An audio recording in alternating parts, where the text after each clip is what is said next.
నమస్కారం ETV news కు స్వాగతం ముందుగా ముఖ్యాంశాలు సజ్జల కుటుంబం కబ్జాలో 63.72 ఎకరాలు అందులో 50.40 ఎకరాలు అటవీ భూమి అని తేల్చిన విచారణ కమిటీ జీవ వైవిధ్యానికి తీవ్ర నష్టమని నివేదిక సింహాచలం ఘటనలో 6 ఇంజనీర్లతో పాటు ఈవోపై వేటు గుత్తేదారుపై క్రిమినల్ చర్యకు కమిటీ సిఫారసు చర్యలకు ఆదేశించిన కూటమి ప్రభుత్వం ఏపీలో ఏడాది పొడవునా పర్యాటక వేడుకలు అధికారులకు సీఎం చంద్రబాబు ఆదేశం హోంస్టే విధానం రూపొందించాలని నిర్దేశం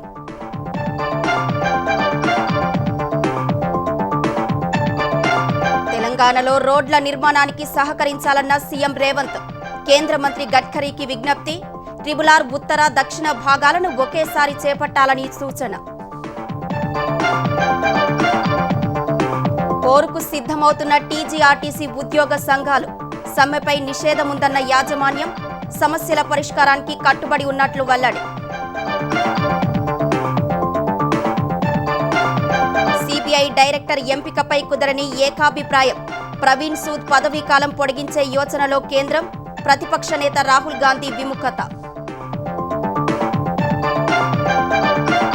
భారత్ పాక్ మధ్య ఉద్రిక్తతలపై భద్రతా మండలి రహస్య చర్చలు పహల్గాం దాడిని ఖండించిన ఐరాస కార్యదర్శి గుటెరస్ సైనిక చర్య పరిష్కారం కాదని సూచన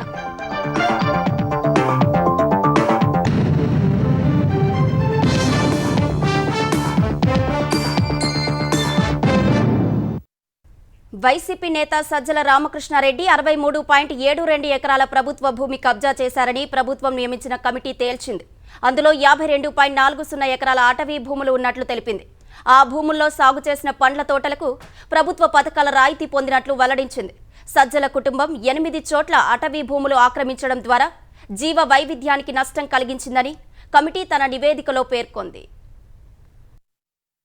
వైసీపీ ప్రభుత్వ హయాంలో సకల శాఖల మంత్రిగా సర్వాధికారాలు చెలాయించిన ఆ పార్టీ నేత సజ్జల రామకృష్ణారెడ్డి కుటుంబ సభ్యులు కడప జిల్లాలోని సీకేదిన్నె గ్రామ పరిధిలో 52.40 ఎకరాల అటవీ భూమి సహా మొత్తం 63.72 ఎకరాలు కబ్జా చేసినట్లు విచారణ కమిటీ తేల్చింది ఇందులో గతంలో పాయవంక రిజర్వాయర్ కోసం ప్రభుత్వం సేకరించిన 8.05 ఎకరాల భూమి కొంత అసైన్డ్ భూమి ఉన్నట్లు గుర్తించింది సజ్జల కుటుంబ సభ్యులు సీకేదిన్నె గ్రామ పరిధిలోని సర్వే నంబర్ 1629లో 52.40 ఎకరాల అటవీ భూముల్ని 8 చోట్ల ఆక్రమించి అడవిని ధ్వంసం చేసి పర్యావరణానికి నష్టం కలగజేశారని తెలిపింది ఆక్రమించిన భూమి చుట్టూ ఫెన్సింగ్ వేయడంతో పాటు అనుమతి లేకుండా ఒక అతిథి గృహం 4 గదులు నిర్మించారని పేర్కొంది ఆ భూముల్లో పండ్ల తోటలు పెంచుతున్నట్లు తెలిపింది అటవీ భూముల్లో అక్రమంగా సాగు చేయడమే కాకుండా అక్కడ డ్రిప్ ఇరిగేషన్ మామిడికాయల నిల్వ కోసం హార్వెస్టింగ్ రూమ్ నిర్మాణానికి రాయితీ కూడా పొందినట్లు ప్రభుత్వ కమిటీ తెలిపింది సజ్జల కుటుంబ సభ్యుల భూ ఆక్రమణలపై Kadapa RDO John Irvin survey and lands records assistant director Muralikrishna Badvel sub divisional అటవీ అధికారి స్వామి వివేకానందతో కూడిన త్రిసభ్య కమిటీ ఇచ్చిన తుది నివేదికను జిల్లా యంత్రాంగం ప్రభుత్వానికి ఇటీవల సమర్పించింది సజ్జల కుటుంబ సభ్యులు ఆ భూముల్ని ఎప్పుడెప్పుడు ఎలా ఆక్రమించారో సవివరంగా నివేదికలో పొందుపర్చింది సజ్జల రామకృష్ణారెడ్డి అన్న కుమారుడు సందీప్ రెడ్డితో పాటు మరో 6 కుటుంబ సభ్యుల్ని ఆక్రమణదారులుగా కమిటీ తేల్చింది వారి ఆక్రమణలోని భూముల్ని తక్షణం స్వాధీనం చేసుకోవాలని ప్రభుత్వానికి సిఫార్సు చేసింది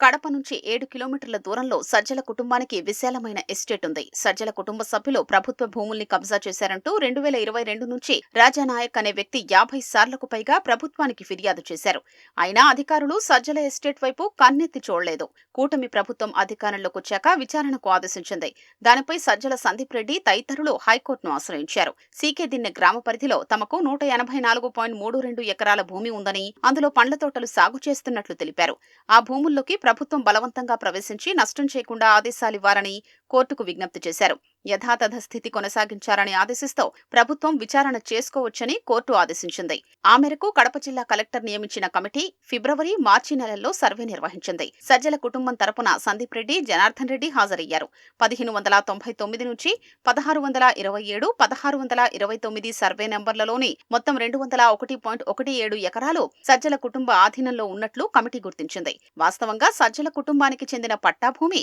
137.45 ఎకరాలేనని తేల్చింది సూచించింది. మిగతా 63.72 ఎకరాలు కబ్జా చేసినట్లు పేర్కొంది. సజ్జల కుటుంబం ఉద్దేశపూర్వకంగా అటవీ భూముల్ని ఆక్రమించి పర్యావరణానికి, జీవ వైవిధ్యానికి నష్టం కలిగించిందని, వన్యప్రాణుల ఆవాసాల్ని ధ్వంసం చేసిందని, భూక్షయానికి కారణమైందని కమిటీ తన నివేదికలో పేర్కొంది. సజ్జల ఆక్రమణలోని 52.40 ఎకరాల అటవీ భూముల్ని తక్షణం స్వాధీనం చేసుకుని రక్షణ కల్పించాలని సూచించింది. సజ్జల కుటుంబ సభ్యులపై కఠిన చర్యలు తీసుకోవాలని కమిటీ సిఫార్సు చేసింది. ఏడాది పొడవునా వివిధ కార్యక్రమాలతో ఆంధ్రప్రదేశ్ పర్యాటక రంగానికి కొత్త శోభ తేవాలని సీఎం చంద్రబాబు ఆదేశించారు. అందుకు తగ్గట్లుగా ఫెస్టివల్ క్యాలెండర్ రూపొందించాలని అధికారులకు సూచించారు. గిరిజన, గ్రామీణ, పట్టణ ప్రాంతాల్లో 500కు పైగా హోమ్ స్టేలకు అవకాశం కల్పించేలా కార్యాచరణ ప్రణాళిక రూపొందించాలన్నారు. పర్యాటకానికి ఊతమిచ్చేలా 150 అరకు కాఫీ స్టాలు ఏర్పాటు చేయాలని సీఎం చంద్రబాబు నిర్దేశించారు. ఆంధ్రప్రదేశ్లో పర్యాటక రంగం అభివృద్ధికి ఏడాది పొడవునా కార్యక్రమాలు నిర్వహించాలని సీఎం చంద్రబాబు ఆదేశించారు. ఇందుకోసం టూరిజం ఫెస్టివల్ క్యాలెండర్ రూపొందించాలని పర్యాటక రంగంపై సచివాలయంలో జరిగిన సమీక్షలో అధికారులకు సూచించారు. పర్యాటక ప్రదేశాల్లోనూ ఆయా ప్రాంతాల ప్రాముఖ్యత మేరకు కార్యక్రమాలు చేపట్టాలన్నారు. పర్యాటక రంగ అభివృద్ధికి ఎంతో అవకాశముందన్న సీఎం 20% వృద్ధి సాధించాలని నిర్దేశించారు. కన్సల్టెన్సీల ఏర్పాటు ద్వారా పర్యాటకానికి అనుకూలంగా ఉన్న ప్రాజెక్టులు వీలైనన్ని ఎక్కువ రూపొందిస్తే వాటిని చేపట్టేందుకు ప్రముఖ సంస్థలు ముందుకు వస్తాయన్నారు. సింగపూర్ తరహాలో ఏపీలోనూ నైట్ సఫారీ గురించి అధ్యయనం చేయాలన్నారు. సముద్ర తీర ప్రాంతాలను గుర్తించి వాటి అభివృద్ధికి ప్రత్యేక చర్యలు తీసుకోవాలని చంద్రబాబు సూచించారు. ఆక్వాకల్చర్లో ఏపీ అగ్రస్థానంలో ఉన్న దానిని ప్రతిబింబించే ప్రాజెక్టులు లేవన్నారు. డాల్ఫిన్ షోలు ఏర్పాటు చేయాలన్నారు. గండికోటకు యునెస్కో ప్రపంచ వారసత్వ ప్రదేశంగా గుర్తింపు వచ్చేలా చర్యలు చేపట్టాలని అధికారులకు సూచించారు. ప్రసాద్ పథకం కింద సింహాచలం, అన్నవరంలో చేపట్టిన పనులు త్వరితగతిన పూర్తి చేయాలని సీఎం చంద్రబాబు ఆదేశించారు. 150 అరకు కాఫీ స్టాళ్లను ఎక్స్పీరియన్స్ సెంటర్ల తరహాలో ఏర్పాటు చేయాలని సూచించారు. ఏపీలోని ఐలాండ్ల అభివృద్ధికి ప్రణాళికలు రూపొందించాలన్నారు. కొండపల్లి, కూచిపూడి, కడియం, చీరాల, మంగళగిరి, బాపట్ల, అరకు సహా మొత్తం 14 చోట్ల ఎక్స్పీరియన్స్ సెంటర్లు ఏర్పాటు చేస్తున్నట్లు అధికారులు తెలిపారు. ఈ సెంటర్లలో నేచురల్ ఫార్మింగ్ తో పాటు మిగిలిన రంగాలను చేర్చాలని చంద్రబాబు సూచించారు. 20 ప్రధాన దేవాలయాల్లో టెంపుల్ టూరిజం, విశాఖ, అమరావతిలో హెల్త్ టూరిజం ప్రమోట్ చేయాలన్నారు. అమరావతిని క్రియేటివ్ సిటీ హబ్ గా చేయాలన్న సీఎం భవిష్యత్తులో క్వాంటమ్ కంప్యూటింగ్ తర్వాత క్రియేటివ్ ఎకానమీకి ప్రాధాన్యం ఉంటుందని వివరించారు. అరకు, గండికోట సహా 6 ప్రాంతాల్లో 180 టెంట్లతో టెంట్ సిటీస్ ఏర్పాటు చేస్తున్నామని, సీ క్రూయిజ్, రివర్ క్రూయిజ్ సర్వీసులు ప్రవేశపెడుతున్నట్లు అధికారులు తెలిపారు. రాజమండ్రి, విజయవాడలో బెర్మ్ పార్కు, సూర్యలంకలో హౌస్ బోట్స్ ను అందుబాటులోకి తేనున్నట్లు తెలిపారు. పర్యాటక రంగ అభివృద్ధి కోసం 8 మెగా ఈవెంట్లు, 11 జాతీయ, 10 అంతర్జాతీయ ఉత్సవాలు నిర్వహిస్తున్నామని అధికారులు తెలిపారు. కొత్తగా రోప్వేల ఏర్పాటుకు 10 ప్రాంతాలను గుర్తించినట్లు సీఎం చంద్రబాబుకు అధికారులు వివరించారు. 12,565 కోట్ల పెట్టుబడితో 8,073 గదుల సామర్థ్యం కలిగిన హోటళ్లు, రిసార్టులకు సంబంధించి మొత్తం 69 ప్రాజెక్టులు చేపట్టేందుకు పలు సంస్థలు ఆసక్తిగా ఉన్నట్లు అధికారులు పేర్కొన్నారు. స్థానికులకు జీవనోపాధి, సంస్కృతి పరిరక్షణ, సుస్థిర పర్యాటకాభివృద్ధి లక్ష్యంగా గ్రామీణ, పట్టణ ప్రాంతాల్లో 500కు పైగా హోంస్టేలు గుర్తించామని, వంతమూరు, మగడ, కూరిడి, తజంగి గిరిజన ప్రాంతాల్లో హోంస్టేలు ఏర్పాటు చేస్తున్నట్లు చెప్పారు. అందుకోసం హోంస్టే పాలసీ రూపొందించాలని సీఎం చంద్రబాబు అధికారులకు సూచించారు. రాజధాని అమరావతి పనుల పునఃప్రారంభ కార్యక్రమం విజయవంతం కావడంలో కీలక పాత్ర పోషించిన అధికారులను సీఎం చంద్రబాబు ప్రత్యేకంగా అభినందించారు. సభ నిర్వహణ బాధ్యతలు నిర్వర్తించిన ఐఏఎస్, ఐపీఎస్ అధికారులతో సమావేశమయ్యారు. ఎక్కడా ఎలాంటి అవాంతరాలు తలెత్తకుండా, ప్రజలు ఇబ్బందులు పడకుండా పకడ్బందీగా ఏర్పాట్లు చేశారని ప్రశంసించారు. భవిష్యత్తులోనూ ఇదే తరహాలో సమిష్టిగా సమన్వయంతో పనిచేసి ప్రభుత్వ కార్యక్రమాలు విజయవంతమయ్యేలా చూడాలని సూచించారు. పర్యటన ఆశాంతం విజయవంతానికి సమన్వయం కోసం అన్ని స్థాయిలో వాట్సాప్ గ్రూపులు ఏర్పాటు చేసుకోవడం, విస్తృతంగా సీసీ కెమెరాలు ఏర్పాటు చేసి పర్యవేక్షించడం ద్వారా సభ సజావుగా సాగిందని సీఎం చంద్రబాబుకు అధికారులు వివరించారు. సింహాచలం ఆలయంలో చందనోత్సవం వేళ గోడ కూలి 7 భక్తులు చనిపోయిన ఘటనలో 6 అధికారులపై వేటు పడింది. త్రిసభ్య కమిటీ ప్రాథమిక నివేదిక మేరకు ప్రభుత్వం చర్యలు చేపట్టింది. గోడ నిర్మాణంలో లోపాలు, దానికి బాధ్యులను పేర్కొంటూ కమిటీ చర్యలకు సిఫారసు చేసింది. గోడ నిర్మాణానికి ఎలాంటి ప్లాన్, డిజైన్ లేకపోవడం మొదలు నాణ్యత లేమి, ఇంజనీర్లు, అధికారుల పర్యవేక్షణ లేకపోవడమే ప్రమాదానికి కారణమని కమిటీ తేల్చింది. ఏప్రిల్ 21న నిర్మించిన గోడకు వీపింగ్ హోల్స్ లేకపోవడం ప్రమాదానికి మరో కారణమని పేర్కొంది. పునాది లేకుండా గోడ నిర్మించినట్లు కమిటీ తెలిపింది. ఫ్లైయాష్తో 20 మీటర్ల గోడ నిర్మించినట్లు నివేదికలో పేర్కొంది. Simhachalam EE Srinivasaraju, AP TDC EE Ramana, Simhachalam Devasthanam deputy EE KSM Murthy, AP TDC deputy EE AB VLR Swamy, AP TDC AE Madan Mohan, Simhachalam Devasthana JE K బాబ్జీని ప్రభుత్వం సస్పెండ్ చేసింది. వారిలో 2 ఇంజనీర్లపై క్రిమినల్ చర్యలకు ఆదేశించింది. కాంట్రాక్టర్ లక్ష్మీనారాయణపై క్రిమినల్ చర్యలు చేపట్టడంతో పాటు ఆయనను బ్లాక్ లిస్టులో పెట్టాలని ఆదేశించింది. హైదరాబాద్తో అన్ని ప్రధాన నగరాలను అనుసంధానం చేసేలా జాతీయ రహదారులను అభివృద్ధి చేస్తున్నట్లు కేంద్ర ఉపరితల రవాణా శాఖ మంత్రి నితిన్ గడ్కరీ తెలిపారు. ప్రధాని మోదీ నేతృత్వంలో ప్రభుత్వం తెలంగాణ అభివృద్ధికి కట్టుబడి ఉందన్నారు. ఇందోర్ హైదరాబాద్ కారిడార్కు సంబంధించిన పనులు పూర్తి చేశామన్నారు. బెల్ అంబర్పేట్ ఫ్లైఓవర్లను కేంద్ర మంత్రి కిషన్ రెడ్డితో కలిసి ప్రారంభించిన గడ్కరీ 2200 కోట్ల విలువైన రహదారి ప్రాజెక్టులకు ప్రారంభోత్సవాలు, శంకుస్థాపనలు చేశారు. మరోవైపు కేంద్ర మంత్రి గడ్కరీతో సమావేశమైన సీఎం రేవంత్ రెడ్డి తెలంగాణలో రోడ్ల నిర్మాణానికి సహకరించాలని కోరారు. తెలంగాణ అభివృద్ధికి ప్రధాని మోదీ సారథ్యంలోని ప్రభుత్వం కట్టుబడి ఉందని కేంద్ర ఉపరితల రవాణా శాఖ మంత్రి నితిన్ గడ్కరీ తెలిపారు. హైదరాబాద్ కు అన్ని ప్రధాన నగరాల్ని అనుసంధానం చేసేలా జాతీయ రహదారులు అభివృద్ధి చేస్తున్నట్లు చెప్పారు. ఇండోర్ హైదరాబాద్ కారిడార్ తెలంగాణ పనులు పూర్తి చేశామని చెప్పారు. మహారాష్ట్రలో కూడా పనులు త్వరగా పూర్తి చేస్తామన్నారు. 20 గంటల ప్రయాణం 10 గంటల్లో పూర్తవుతుందన్నారు. కేంద్రం సహకారంతో తెలంగాణలో నిర్మించిన పలు జాతీయ రహదారుల్ని జాతికి అంకితం చేయడంతో పాటు కొత్త ప్రాజెక్టులకు ఆయన శంకుస్థాపన చేశారు. సోమవారం ఉదయం సిర్పూర్, కాగజ్ నగర్ లో జాతీయ రహదారులకు వర్చువల్ గా ప్రారంభోత్సవాలు, శంకుస్థాపనలు చేశారు. సాయంత్రం బెల్ వద్ద నిర్మించిన ఫ్లైఓవర్ తో పాటు అంబర్పేట ఫ్లైఓవర్ ను జాతికి అంకితం చేశారు. అంబర్పేట మున్సిపల్ గ్రౌండ్ లో ఏర్పాటు చేసిన సభలో పాల్గొని ఆ వేదిక నుంచి 2200 కోట్లతో చేపట్టే జాతీయ రహదారులకు వర్చువల్ గా ప్రారంభోత్సవాలు, శంకుస్థాపనలు చేశారు. హైదరాబాద్ రీజనల్ రింగ్ రోడ్డు త్వరగా పూర్తి చేసేలా చర్యలు తీసుకుంటామని నితిన్ గడ్కరీ హామీ ఇచ్చారు. హైదరాబాద్ విజయవాడ 4 లేన్ల రోడ్డును 6 లేన్ల రోడ్డుగా మార్చనున్నట్లు వెల్లడించారు. ఉప్పల్ ఎలివేటెడ్ కారిడార్ ఫ్లైఓవర్ త్వరగా పూర్తయ్యేలా పరిష్కారం కనుగొన్నట్లు చెప్పారు. अनेक दिनों से उप्पल एलिवेटेड फ्लाईओवर का काम चल रहा है. मुझे बड़ा दुख है कि यहाँ अनेक कारणों से ये जो उप्पल का एलिवेटेड फ्लाईओवर है इसका काम बंद था और बाजू वाले फ्लाईओवर का काम जिन्होंने किया है उसी कॉन्ट्रैक्टर के द्वारा काम की शुरुआत हुई है और मैं आपको विश्वास देता हूँ कि आने वाले 8-10 महीने के अंदर ये काम निश्चित रूप से पूरा होगा, ऐसा आप सबको विश्वास दिलाता हूँ. నాగ్పూర్ తరహాలో హైదరాబాద్ రింగ్ రోడ్డుపై ఎయిర్ బస్సులు నడపాలని తెలంగాణ ప్రభుత్వానికి నితిన్ గడ్కరీ సూచించారు.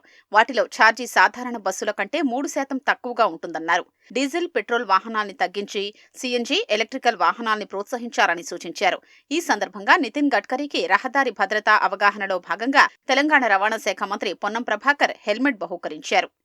కేంద్ర మంత్రి నితిన్ గడ్కరీతో సీఎం రేవంత్ రెడ్డి బేగంపేట విమానాశ్రయంలో సమావేశమయ్యారు. Hyderabad regional ring road, radial రోడ్ల నిర్మాణంపై చర్చించారు. టెండర్లు ఆహ్వానించిన రీజనల్ రింగ్ రోడ్డు ఉత్తర భాగానికి వీలైనంత త్వరగా ఫైనాన్షియల్, కేబినెట్ ఆమోదం పొందేలా చర్యలు తీసుకోవాలని సీఎం రేవంత్ రెడ్డి కోరారు. ఉత్తర భాగంతో పాటు దక్షిణ భాగాన్ని కలిపి ఏకకాలంలో పూర్తి చేయాలని కోరారు. ఎన్హెచ్ 765లోని హైదరాబాద్ శ్రీశైలం సెక్షన్ కు సంబంధించి మన్ననూర్ నుంచి శ్రీశైలం వరకు elevated corridor, Hyderabad Amaravati greenfield express వేను త్వరగా మంజూరు చేయాలని విజ్ఞప్తి చేశారు. Outer ring road, regional ring రోడ్లను కలుపుతూ రేడియల్ రోడ్లు వేయాల్సిన ఆవశ్యకతను కేంద్ర మంత్రికి వివరించారు. Hyderabad Dindi, Mannanur, Hyderabad Mancherial greenfield highway, ORR నుంచి మన్నెగూడ వరకు రేడియల్ రోడ్ నిర్మాణం చేపట్టాలని సీఎం రేవంత్ రెడ్డి గడ్కరీకి విజ్ఞప్తి చేశారు. టీజీఆర్టీసీ కార్మిక సంఘాల జేఏసీ సమ్మెకు సిద్ధమవుతోంది. ఈ నెల 7న తలపెట్టిన సమ్మెకు సన్నాహకంగా భారీ కవాతు నిర్వహించింది. ఆర్టీసీ కళాభవన్ నుంచి బస్ భవన్ వరకు ఈ కవాతు సాగింది. ఈ నిరసన కార్యక్రమంలో ఆర్టీసీ కార్మికులు పాల్గొన్నారు.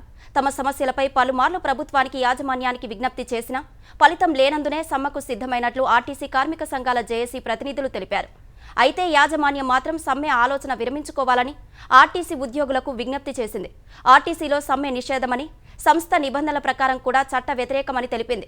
సమ్మె పేరుతో ఉద్యోగులను ఎవరైనా బెదిరించినా, వారి విధులకు ఆటంకం కలిగించిన బాధ్యులపై చట్ట ప్రకారం చర్యలు తప్పవని యాజమాన్యం హెచ్చరించింది.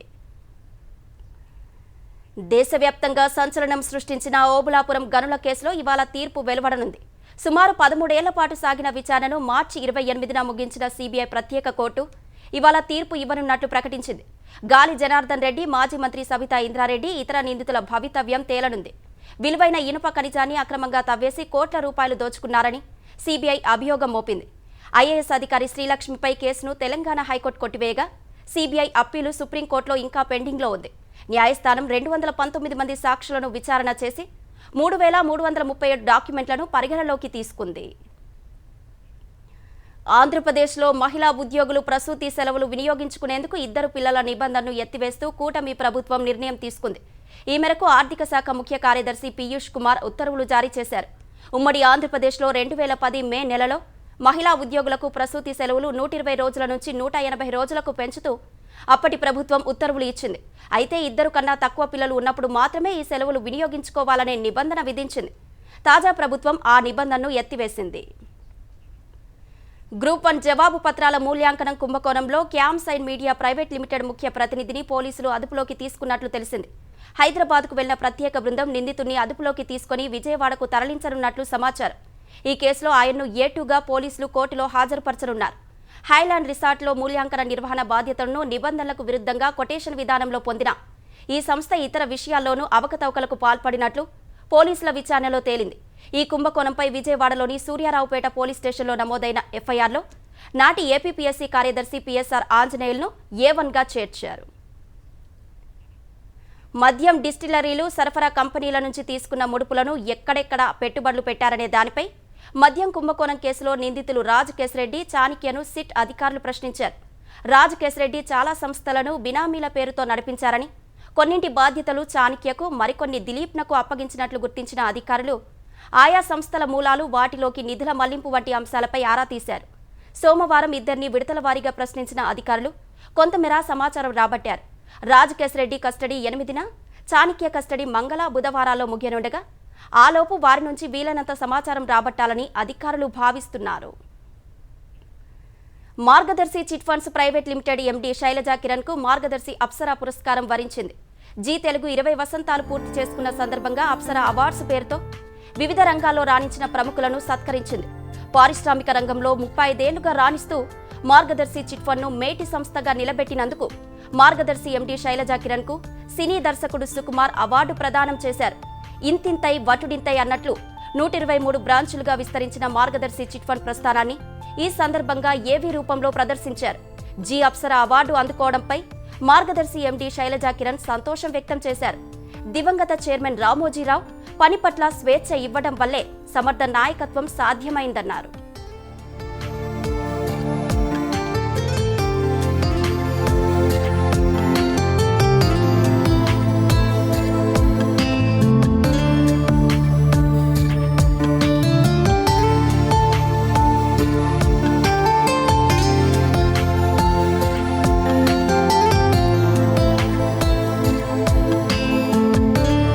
జీ తెలుగు అవార్డ్స్ తీసుకోవటం చాలా సంతోషంగా ఉంది.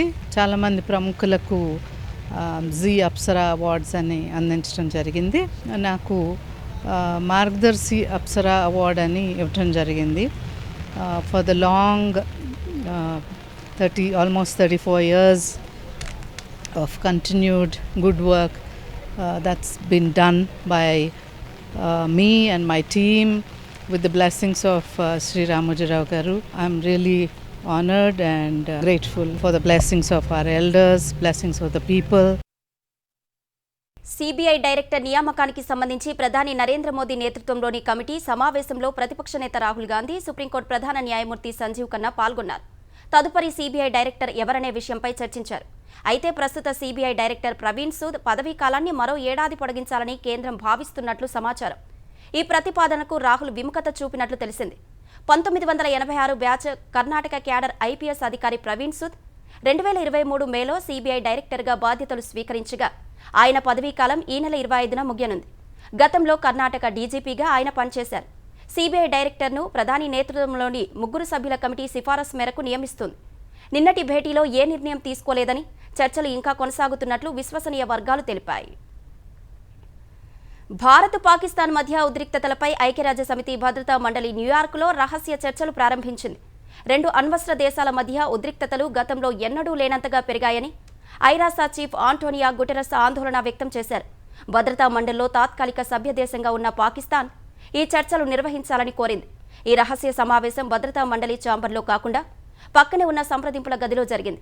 ఈ సందర్భంగా పహల్గాం ఉగ్రదాడిని తీవ్రంగా ఖండించిన గుటెరస్ ఈ ఘటన తర్వాత ప్రజల భావోద్వేగాలను తాను అర్థం చేసుకోగలనన్నారు. అయితే అందుకు సైనిక చర్య పరిష్కారం కాదని సూచించారు. ఉద్రిక్తతలు తగ్గించే దౌత్యంతో పాటు శాంతి పునరుద్ధరణకు చేపట్టే ఎలాంటి చర్యలకైనా మద్దతు ఇచ్చేందుకు ఐరాస సిద్ధంగా ఉందని గుటెరస్ తెలిపారు. భారత్ ప్రతీకార చర్యలకు దిగితే ధీటుగా బదులిస్తామని పాకిస్తాన్ సైన్యాధ్యక్షుడు అసీం మునీర్ మేకపోతు గాంభీర్యం ప్రదర్శించారు. భారత్ నుంచి ఎలాంటి దాడి జరిగినా తమ సైన్యం చురుగ్గా ప్రతిస్పందిస్తుందన్నారు. పహల్గాం దాడికి కొన్ని రోజుల ముందు కూడా ఆయన ఇలాగే రెచ్చగొట్టే వ్యాఖ్యలు చేశారు. పాకిస్తాన్కు కశ్మీర్ జీవనాడి అని, దాన్ని ఎప్పటికీ మర్చిపోలేమన్నారు. అందుకే పహల్గాం దాడి గురించి ఆయనకు ముందే తెలుసన్న అనుమానాలు ఉన్నాయి. అదే సమయంలో పాక్ వాయుసేన తమ రవాణా నిఘా విమానాలను కరాచీ నుంచి లాహోర్, రావల్పిండికి తరలించడం ఆ అనుమానాలను బలపరుస్తోంది. 2019లో పుల్వామాలో సిఆర్పీఎఫ్ వాహనంపై ఉగ్రదాడి జరిగినప్పుడు మునీర్ ఐఏఎస్ అధిపతిగా ఉన్నారు. ఇప్పుడు ఆయనే ఆర్మీ చీఫ్ కావడంతో భారత్ లక్ష్యంగా ఉగ్రవాదులను ఉసిగొల్పుతున్నారనే ఆరోపణలున్నాయి.